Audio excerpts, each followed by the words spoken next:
سلام به همه عزیزان. هالوی دارین هو خاطت متیولی، حالتون چطوره؟ امیدوارم که در پناه خدای خوب مهربان تا اینجای روز رو به خوبی و خوشی سپری کرده باشید. ویدیوهایی که براتون میسازم براتون مفید باشه و از دیدنش لذت ببرید. امروز میخوام بخش دوم مکالمات آسان روزمره رو براتون درست کنم. مطالبی که راجع بهش صحبت میشه راجع به کشورها و زبانها هستش. دو تا فعل خواندن و نوشتن، دو تا فعل که معنیش میشه خواندن و نوشتن رو براتون صرف میکنم برای حالتهای مختلف و راجع بهش صحبت میکنم. راجع به اعداد، البته نه خیلی گسترده چون این مجموعه اصلا مکالمات آسان روزمره است، مخصوص اون عزیزانی که تازه شروع به یادگیری زبان کردن. اعداد تا عدد 9 هستش و ساعات روز رو خیلی مختصر و مفید راجع بهش صحبت میکنیم. امیدوارم که از ویدیو امروز لذت ببرید. قبل از اینکه درس امروز رو شروع کنم صمیمانه تشکر میکنم از همه عزیزانی که ویدیوهای من لایک میکنن و با پیام‌های پر از مهرشون هر روز به من انگیزه میدن که با وجود مشغله کاری زیادی که دارم خودم رو مقید بدونم که حتما برای عزیزان ویدیو بسازم. بازم ممنونم از حمایت های شما. تنها چیزی که به من انگیزه میده همین حمایت های صمیمانه شماست. خب بریم درس امروز رو شروع کنیم، ببینیم درس امروز چه مطالبی داره برای ما. خب بریم که بخش اول رو ببینیم. کشورها و زبانها. Landen en talen. Landen en talen. خب همینجا من برای شما نگه دارم این رو. بیاریم دوباره کلمه‌ش رو لندن ان تالن. ببینید وقتی داره تالن رو میگه یه مقدار آشو میکشه. چرا؟ چون که در حقیقت داره میگه کشورها و زبانها، یعنی زبانها با این جمع بسته و زبان خودش میشه تال، یعنی یه تی دو تا آ و ال. البته تی نمیگن، میگن ت. و بنابراین وقتی که پس کلمه شما میخواد جمع بسته بشه و دو تا آ داره قبل از ما قبل آخر، دو تا آ تبدیل به یه آ میشه و یه ای ان برای اینکه جمع بسته بشه. لاند کلا میشه کشور و هت لاند هست، آرتیکلش هت هستش و یعنی کشورها. ان هم که یعنی و. پس اینجا دو تا نکته داشت، آرتیکل لاند هت هست و تالن تلفظش این شکلی هستش و با دو تا آ نوشته میشه. وقتی فقط میخواد بگید زبان ولی میخواد بگید زبان ها یه دونه آ میذاریم. Landen en talen. Landen en talen. جان اهل لندن است. John komt uit Londen. John komt uit Londen. خب نکته که توی این جمله هست اینه که komt out outkomen یعنی اهل کجا بودن یا اصلیت یا اوریجینال شما مال کدوم کشور هستش. من توی ویدیوی قبلی هم راجع به این قضیه صحبت کردم. لندن در انگلستان است. Londen ligt in Groot-Brittannië. نکته که توی جمله دوم هستش اینه که شما میگید لندن است یا هست و اگه براتون سوال مطرح شده که چرا است رو ایز استفاده نمیکنه، ایز هم نیست، ایس، یعنی اسش باید سه خونده بشه. لندن ایس، برعکس زبان انگلیسی که ایز هستش باید تو زبان ندرلند بگید ایس.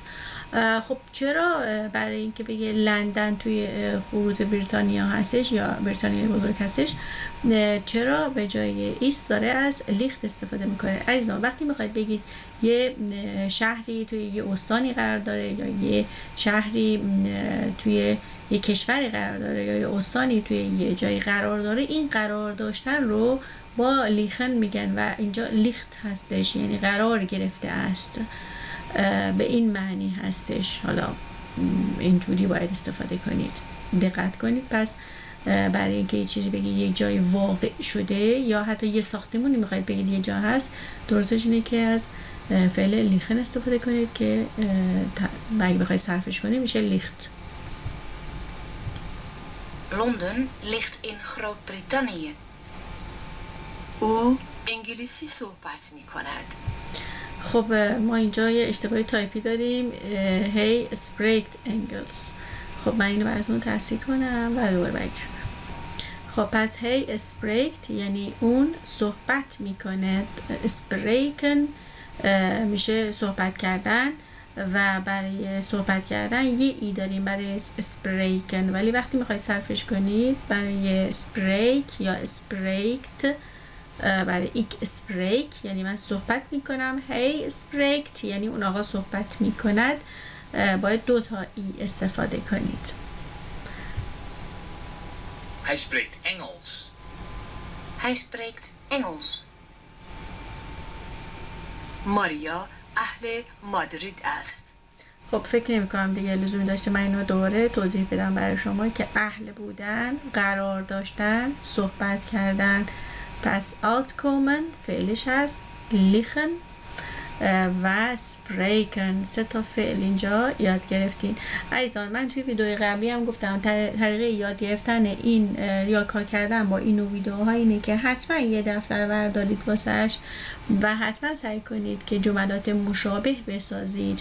مثلا اسم ماریا رو عوض کنید یا به جای کشور مادرید کشور دیگه رو استفاده کنید و سعی کنید که اینها رو برای چیزایی که مورد نظر خودتون هست جملاتش رو از قبل آماده کنید توی دفترتون اینقدر بنویسید تا هم نوشتنتون خوب بشه، هم تلفظتون خوب بشه و هم چیزای بیشتری یاد بگیرید.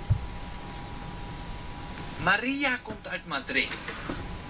Maria komt uit Madrid. مادرید در اسپانیا است. Madrid ligt in Spanje. Madrid ligt in Spanje. او اسپانیایی صحبت می کند. Zij spreekt Spaans. Zij spreekt Spaans. دقت کنید سپانس. و دقت کردید که اسم کشورها، اسم شهرها همیشه باید با حرف بزرگ شروع بشه کلمش و اسم ها هم همینطور. ماریا و مادرید هر دوتاشون با حرف بزرگ شروع شدن. چون ماریا در ابتدا قرار گرفته نه به این دلیل حتی اگه ماریا وسط جمله قرار بگیره چون اسم کسی هست یا اسم کشوری هستش یا اسم شهری هستش حتما باید با حرف بزرگ شروع بشه. پیتر و مارتا اهل برلین هستند. Peter en Marta komen uit Berlijn. دقت کنید کومن اوت. پس اینجا دیگه نگو کومت اوت. چرا؟ چون پیتر و مارتا 2 نفر هستن و برای جمع بستن باید از کومن استفاده کنید و من اینجا یه اشتباهی دارم. آفرین، من باید اینجا برلین رو بیشو با حرف بزرگ می نوشتم. خب من الان اینو برای شما تصحیح می کنم تا یادم نرفته که اشتباه بهتون یاد ندم. Peter en Marta komen uit Berlijn. برلین در آلمان است. Berlijn ligt in Duitsland. Berlijn ligt in Duitsland. هر دوی شما آلمانی صحبت می کنید؟ Spreken jullie allebei Duits? خب چند تا نکته دیگه هم هست اینجا بهتون بگم. نکته اول اینه که وقتی میخواید جمله سوالی بسازید باید اول فعل رو بیارید بعد فاعل رو بیارید یا نهاد رو.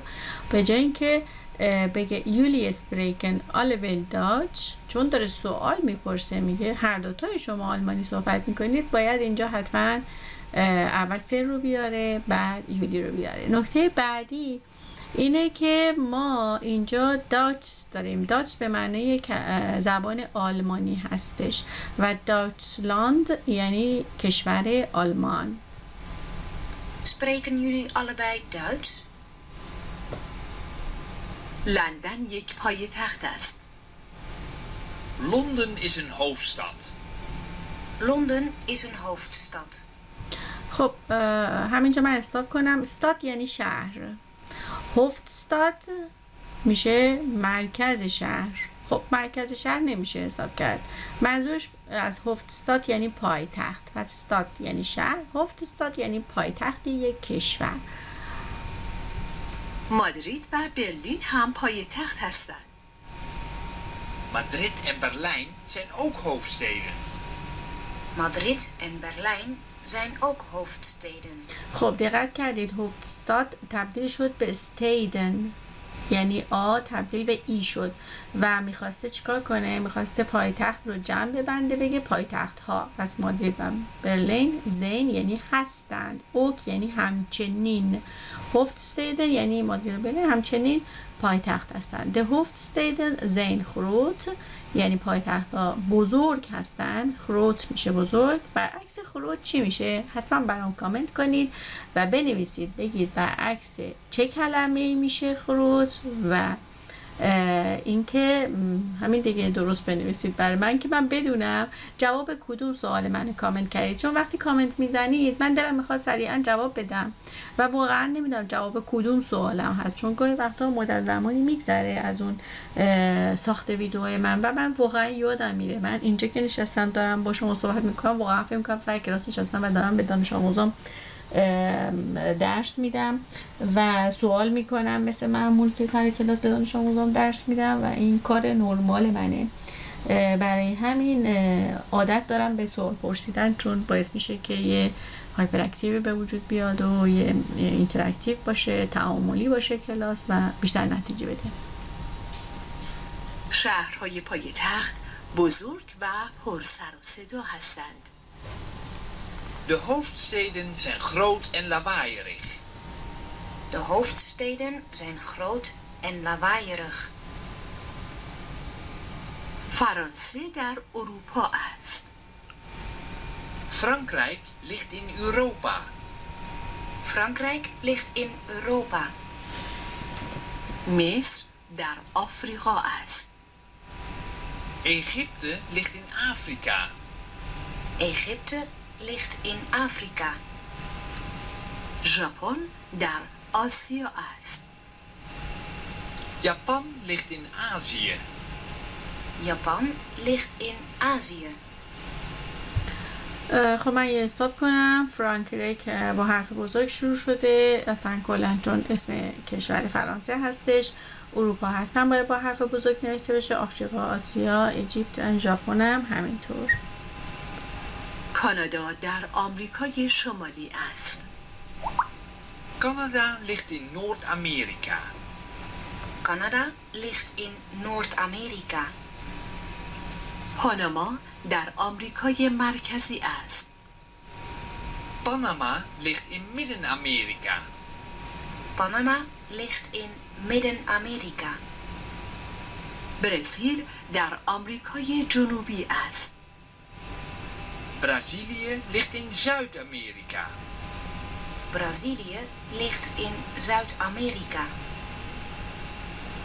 خب این مبحث تموم شد و میخوایم بریم مبحث بعدی که راجع به لیزن ان اسخریون هستش. کلمه لیزن یا فعل لیزن یعنی خواندن و فعل اسخریون به معنای نوشتن هستش. حالا ما میخوایم یاد بگیریم چجوری اینو برای من مینویسم، تو مینویسی، به این کار میگن صرف کردن، استفاده کنیم برای افراد مختلف یا حالتهای مختلف افراد. خواندن و نوشتن. Lezen en schrijven. Lezen en schrijven. من میخوانم. Ik lees. خب فعل لیزن اگه دقت کرده باشی با زد بود نه؟ خب افعالی که توی مصدرشون یا توی حالت اصلیشون زد دارن وقتی میخوایم اونو صرف کنیم برای افراد مختلف، برای ایک یا یی، هی و غیره، زد تبدیل به اسم میشه. این نکته رو از من داشته باشید و بریم ادامه درس. Ik lees. من یک حرف الفبا را میخوانم.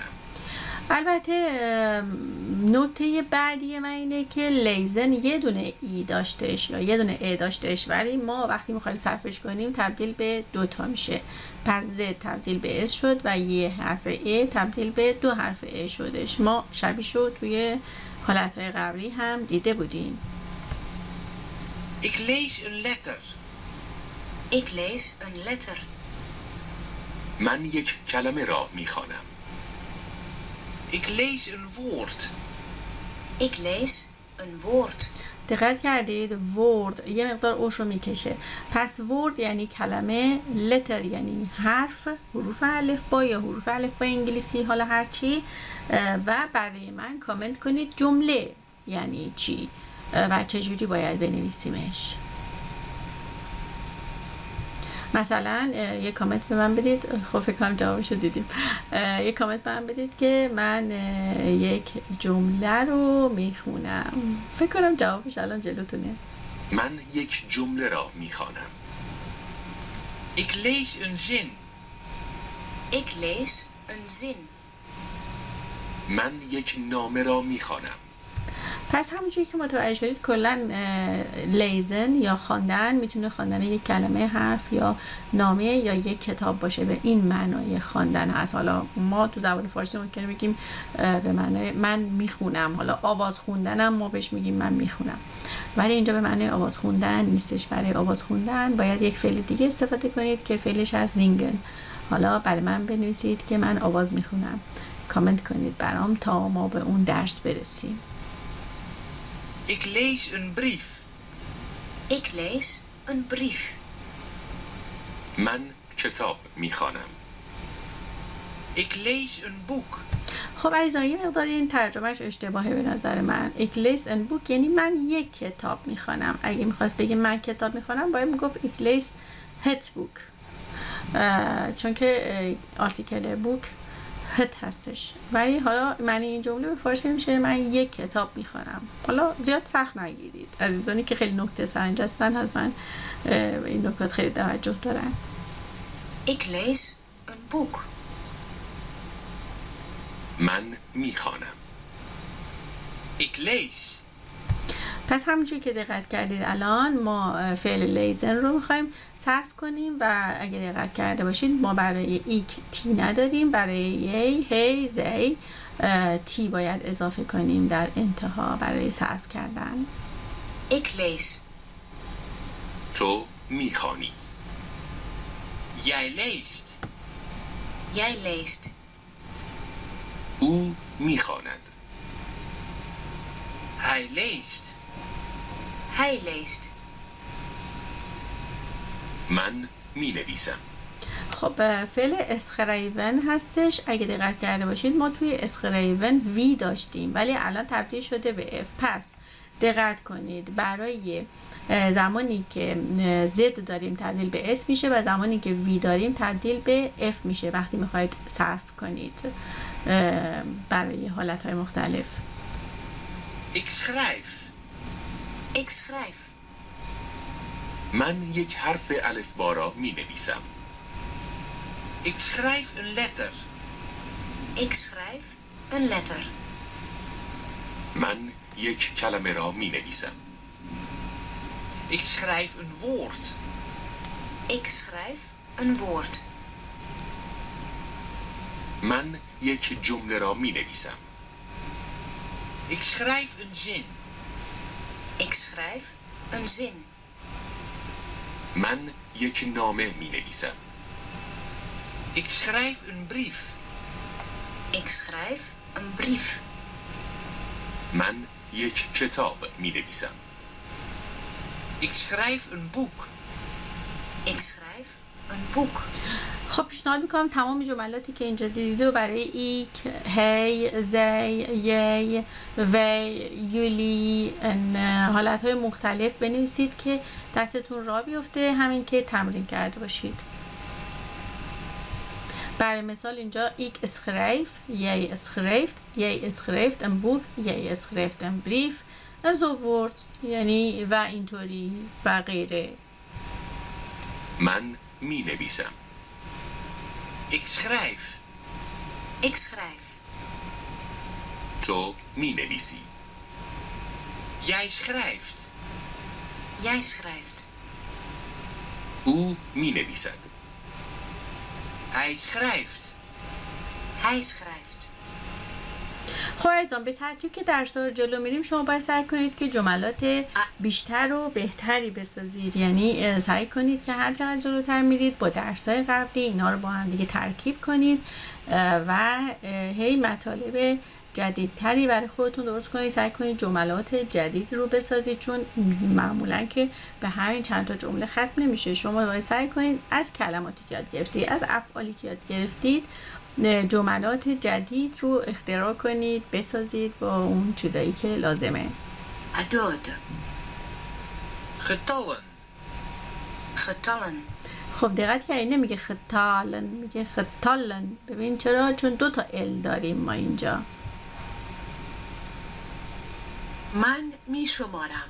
خب پس تلن یعنی شمردن و وقتی که میخواید این رو صرف کنید برای ایک میگید ایک تل، یعنی من میشمارم. خب داره میشماره، میگه 1 2 3 تا 3 میگه میشمارم. ایک تل توت دری، توت یعنی تا. Ik tel. ik tel, 1 2 3. 1, 2, 3. 1, 2, 3, من تا 3 می شمارم. Ik tel tot 3. ik tel tot 3. خب من سعی میکنم در انتهای ویدیو یه بار دیگه همه این بخش رو برای شما بذارم، ولی بدون توضیحات خودم و شما سعی کنید که استاپ کنید، خودتون معنی کنید، مشابهش رو بگید و اینکه براتونم تکرار میشه. حالا داره میگه ایکتل وردر، فردر یعنی بیشتر. حالا گاهی وقتا مثلا اینو میتونید جای دیگه هم استفاده کنید، یا مثلا بهتون میگن ویلی نوخ، بازم میخوای میتونی بگی یا وردر، آره بیشتر. حالا هر جایی میتونید ازش استفاده کنید و دقت کنید که اعداد رو دارید اینجا یاد بگیرید که طریقه نوشتن اعدادا با حروف الفبا چجوری هست. 4 5 6 ز س. پس زد ز خونده میشه و اس س خونده میشه برعکس زبان انگلیسی. و به این لهجه این دقت کنید که تلفظ درستش یا آتسپراک درستش چی هستش. من بیشتر می شمارم. Ik tel verder. ik tel verder. 4 5 6. 4, 5, 6. 4, 5, 6, 7 8 9. 7, 8, 9. 7, 8, 9. من فکر میکنم متوجه شدید که میگه نیخن یعنی حرف جی رو با تلفظ خ تلفظ میکنم. خب الان دقت کردید که برای ایک ما تی استفاده نمی کنیم، برای یی و هی زی و اینا تی استفاده می کنیم. پس برای صرف کردن فکر میکنم من رنگش هم تغییر دادم که براتون واضح باشه. می شمارم. Ik tel. ik tel, تو می شماری. Jij telt. jij telt, او می شمارد. Hij telt. hij telt. 1 اول. خب پس اول چه موقع از این استفاده میکنید؟ گاهی وقتا بهتون میگن شما طبقه چندم ساختمان زندگی میکنید، شما میتونید بگید the eerste یعنی طبقه اول، یا the eerste verdieping یا طبقه اول. verdieping کلا یعنی طبقه. پس اینها رو میتونید استفاده کنید. یا توی مان مرد دوم بخواید نشون بدید به کسی، مثلا میگه کدوم یکی، میگید درد مثلا درد وراو یا خانم سوم. یا اینکه میتونید بگید که مثلا من بچه سوم هستم، اکبند، یا مثلا درد کیند، یا بچه سوم هستم. یا خیلی جاها میتونید از اینها استفاده کنید. باید واسه من کامنت بدید، حتما نظراتتون بنویسید که از این ایرست توید درد توتت ایند یعنی تا آخر چجوری میخوایم با اینها جمله بسازید با چیزایی که بلدید. حتما برام کامنت کنید که دوستاتونم اون کامنت ها رو بخونن و ایده بگیرن. 1. De eerste. 1. De eerste. 2 دوم 2. De tweede. 2. De tweede. 3 سوم 3. De derde. 3. De derde. 4 چهارم 4. De vierde.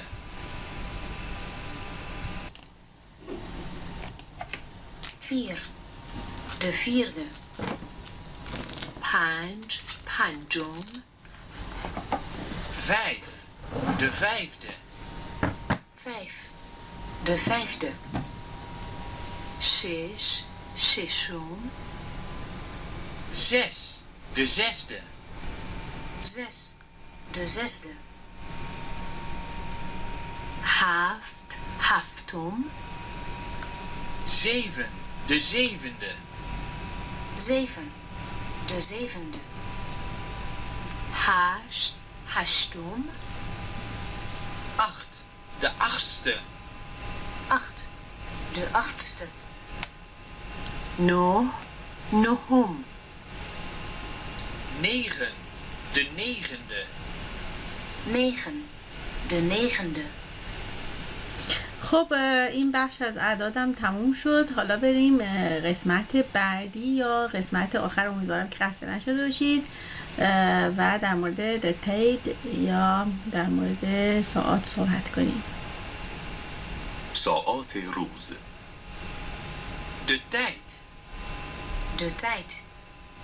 حالا چرا دتید رو میگه ساعت روزه؟ چون اگه منظورش ساعت باشه خیلی معنی داره. میتونیم بگیم ساعت مچی، ساعت دیواری، یا ساعت اصلا کلا به معنای ساعت 1 ساعت 2 اینها. ولی منظورش دتید یا زمان هستش بیشتر. حالا نمیشه گفت ساعت، فکر کنم بهتر بود معنیشو زمان میگفت. معذرت میخواهم. یکی از روش‌های معذرت خواهی کردن این هستش که بگید نیم منید کوالک، یعنی جسارت من رو ببخشید یا عذرخواهی من رو به دل نگیرید یا همچین چیزی.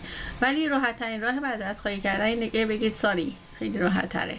حالا نیم منید کوالک خیلی خیلی ادبی هستش و حالا خوبه ازش استفاده کنید. اگه بخوام تک تک معنی کنم، نیم یعنی گرفتن، یعنی من، نیت یعنی نه، کوالک یعنی نمیشه اینا رو تک تک معنی کرد، کلا یه اصطلاحه. و جمله دوم wait you یعنی میدونید شما. او حالا برای احترام گذاشتن هست، میتونست بگو wait یه یعنی تو میدونی. مسخین یعنی احتمالاً. و هو یعنی چطور یا چقدر. اگه بخوام تک تک معنی کنم، لات یعنی گذاشتن، اجازه دادن، ولی نمیتونیم اینطوری تک تک معنی کنیم.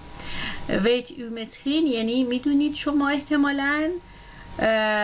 هو لات هت ایز یعنی ساعت چنده. حالا چون ویت او مسخین رو ابتدا گذاشته، ایس رفته به انتهای جمله. ولی اگر فقط میخواید از کسی بپرسید که ساعت چنده، باید بگید بله، باید بگید Who lot is it? Who lot is it? بنابراین دقت کنید، اگر بخواید جملتون رو با ویت او مسخین شروع کنید، یعنی شما احتمالا میدونید، باید ایس رو ببرید به انتهای جمله. در غیر این صورت اگر فقط میخواید از کسی بپرسید که ساعت چنده، باید بگید Who lot is it? Who lot is it? پس who lot is it.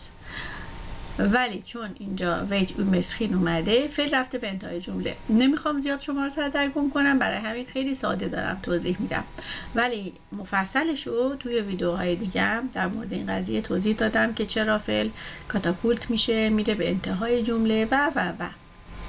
پس ویت او یعنی شما میدونید. ویت او مسخین شما احتمالا میدونید. شما میتونید فقط همین رو هر جا لازم استفاده کنید. احتمالا شما میدونید.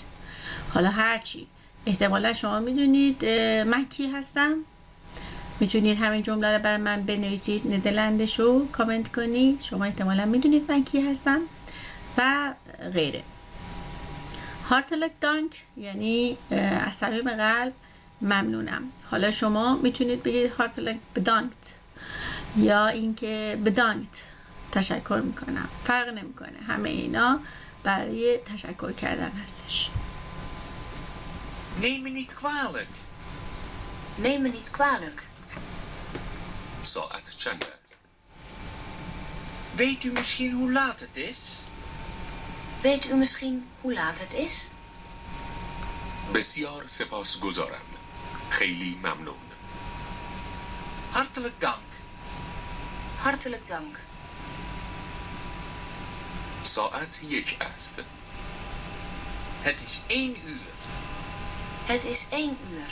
خب پس تمام اعدادی که توی قسمت قبلی یاد گرفتید الان به درتون میخوره. من نمیخوام رو جزئیات برم امروز در مورد ساعت، چون براش یه ویدئوی کامل ساختم و هدف از این ویدئوهای این سری آشنایی بسیار بسیار ساده با زبان ندرلند هستش. مثلا ساعت 1:30 2:30 اینا رو دیگه اینجا درس ندادم، فقط خواستم ساده ساده بگم ساعت 1 2 تا ساعت 12 رو بگم بهتون. اگه بیشتر از اون میخوایم بدونید بهتون پیشنهاد میکنم ویدئو مربوط به ساعت رو نگاه بکنید.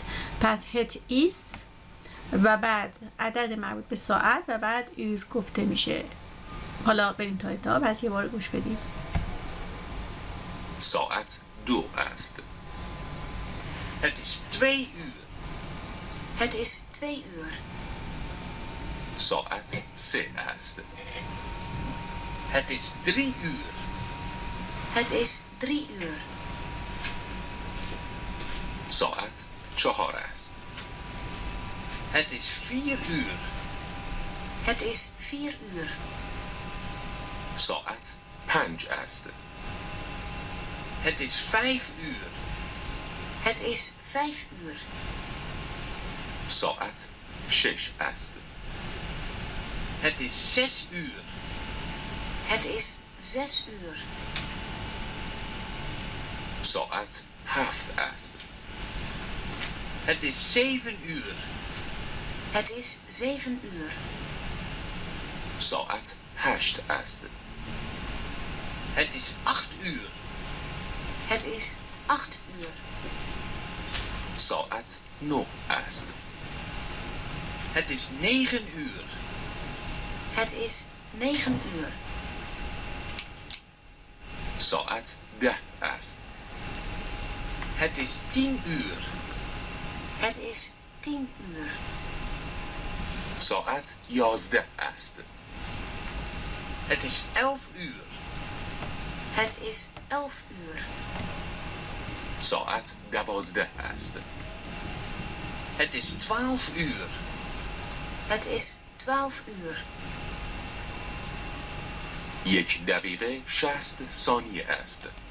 خب حالا این قسمتش هم براتون بگم که 1 دقیقه من یه اشتباهی تایپی دارم اینجا، براتون تصحیح کنم تا یادم نرفته. اینجا باید من اینجا بگم این با 2 تا ای هستش، مینوت با 2 تا یو هستش، یعنی 1 دقیقه، هیفت یعنی داره، زستیخ یعنی 60 ثانیه. 1 ساعت 60 دقیقه هستش و 1 روز داره 24. 4 یعنی 4، بعد ان یعنی و، 20 یعنی 20. پس 4 و 20. 4 و 20 توی زبان ندرلند اول 4 رو در نظر بگیرید، بعد 20 رو در نظر بگیرید اون ورش، پس میشه 24. پس تو زبان ندرلند از سمت یکان شروع میکنن به خوندن، یعنی 24 رو میگن 4 و 20. مثلا 43 رو میگن 3 و 40. پس از اون ور خونده میشه. پس 24 یعنی 24. پس 1 روز 24 ساعت داره. Een minuut heeft 60 seconden. 1 minuut heeft 60 seconden. یک ساعت 60 دقیقه است. Een uur heeft 60 minuten. 1 uur heeft 60 minuten. یک روز 24 ساعت است. Een dag heeft 24 uur. 1 dag heeft 24 uur. خب عزیزان بهتون تبریک میگم، ویدیو رو تا انتها نگاه کردید. البته من میخوام الان دوباره همین بخش رو براتون بذارم اون برون توضیحات خودم که هم یه مروری بشه براتون، همین که خودتون رو بسنجید ببینید خوب مراحل درس رو یاد گرفتید یا نه. بنابراین از همینجا از شما خداحافظی میکنم و براتون روزها و ساعتهای خوشی رو آرزو میکنم که در پیش رو داشته باشید و آرزوی موفقیت و سلامتی. بازم تشکر میکنم از تمام لطفی که به من دارید، از کامنتاتون، از لایک و از معرفی کانال من به دوستانتون که اونها هم بتونن استفاده کنن. روز و روزگار بسیار خوبی رو براتون آرزو میکنم. تا خیر دارین. کشورها و زبانها. Landen en talen. Landen en talen. جان اهل لندن است. John komt uit Londen.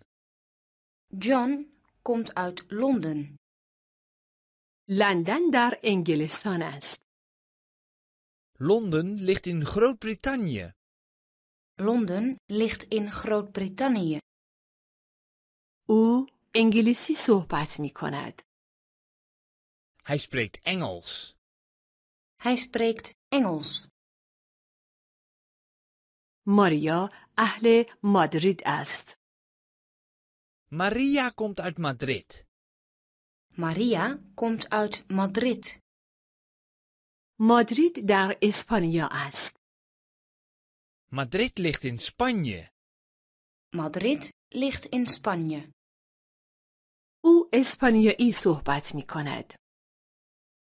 Zij spreekt Spaans. Zij spreekt Spaans. پیتر و مارتا اهل برلین هستند. Peter en Marta komen uit Berlijn. Peter en Marta komen uit Berlijn. برلین در آلمان است. Berlijn ligt in Duitsland. Berlijn ligt in Duitsland. هر دوی شما آلمانی صحبت می کنید؟ Spreken jullie allebei Duits? Spreken jullie allebei Duits? لندن یک پایتخت است. Londen is een hoofdstad. Londen is een hoofdstad. مادرید و برلین هم پایتخت هستند. Madrid en Berlijn zijn ook hoofdsteden.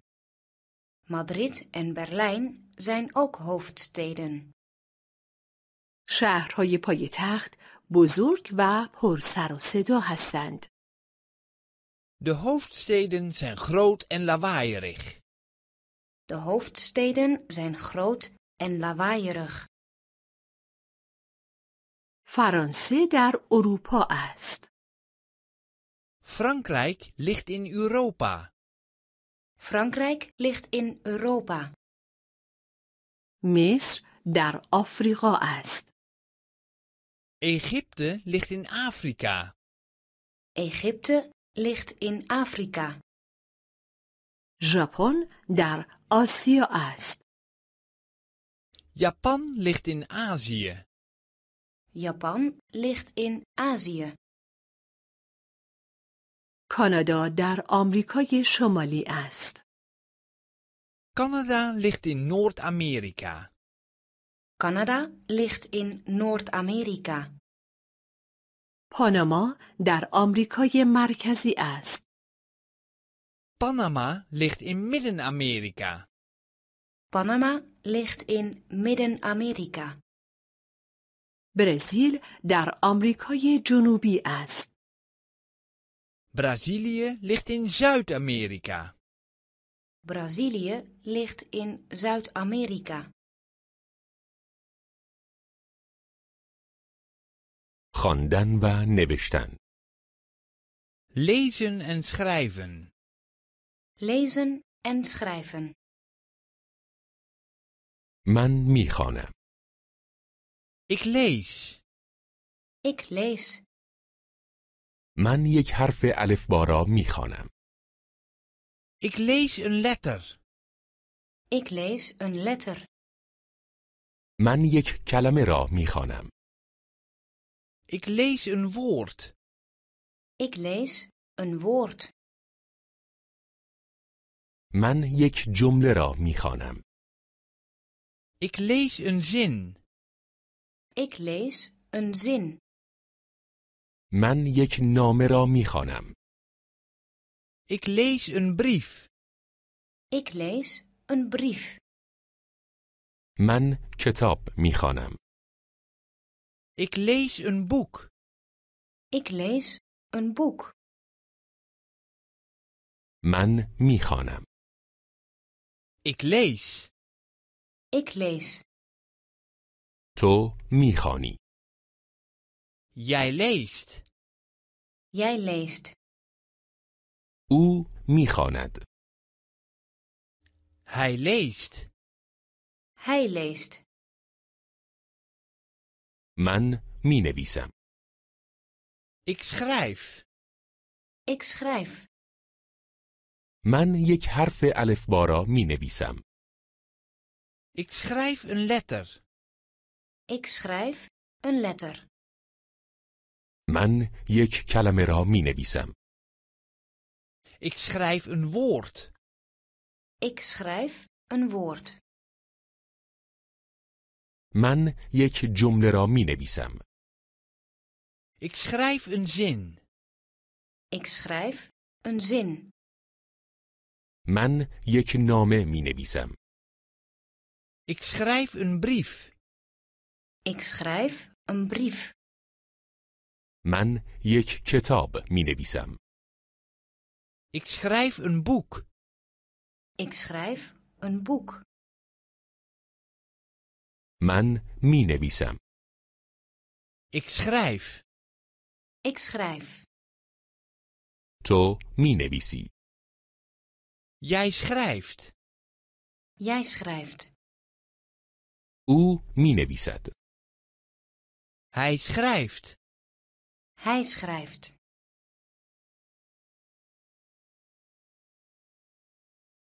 اعداد.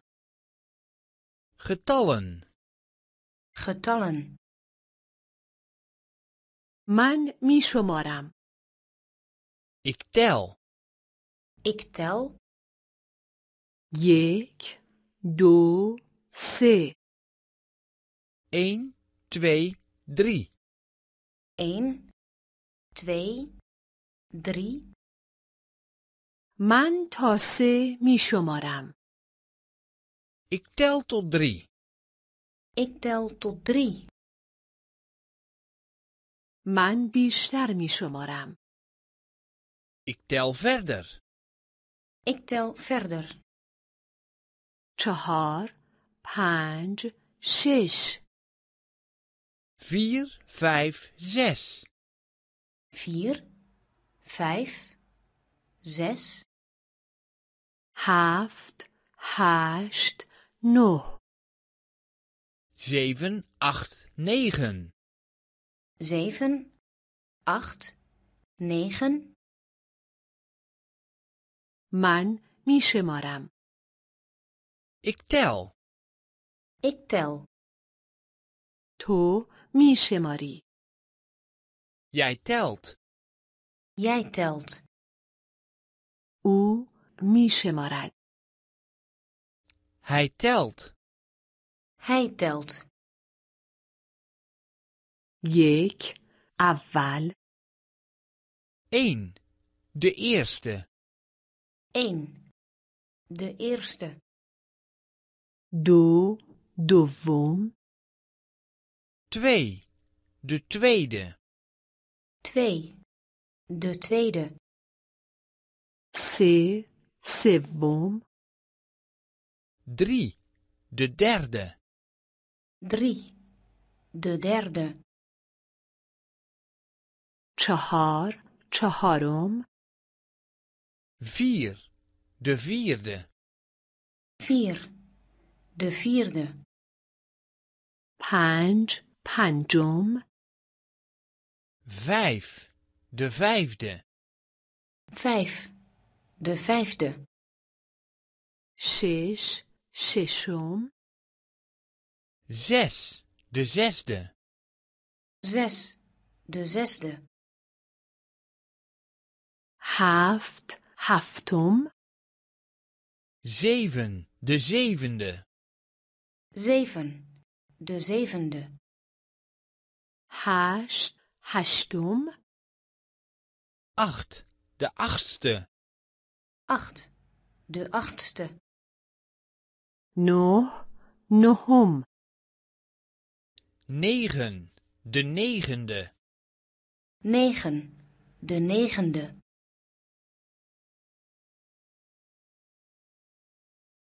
ساعات روز. De tijd. De tijd. معذرت می خواهم. Neem me niet kwalijk. Neem me niet kwalijk. ساعت چند است؟ Weet u misschien hoe laat het is? Weet u misschien hoe laat het is? بسیار سپاسگزارم. خیلی ممنون. Hartelijk dank. Hartelijk dank. ساعت 1 است. Het is 1 uur. Het is 1 uur. ساعت 2 است. Het is 2 uur. Het is 2 uur. ساعت 3 است. Het is 3 uur. Het is 3 uur. ساعت 4 است. Het is 4 uur. Het is 4 uur. ساعت 5 است. Het is 5 uur. Het is 5 uur. ساعت 6 است. Het is 6 uur. Het is 6 uur. ساعت 7 است. Het is 7 uur. Het is 7 uur. ساعت 8 است. Het is 8 uur. Het is 8 uur. ساعت 9 است. Het is 9 uur. Het is 9 uur. ساعت 10 است. Het is 10 uur. Het is 10 uur. ساعت 11 است. Het is 11 uur.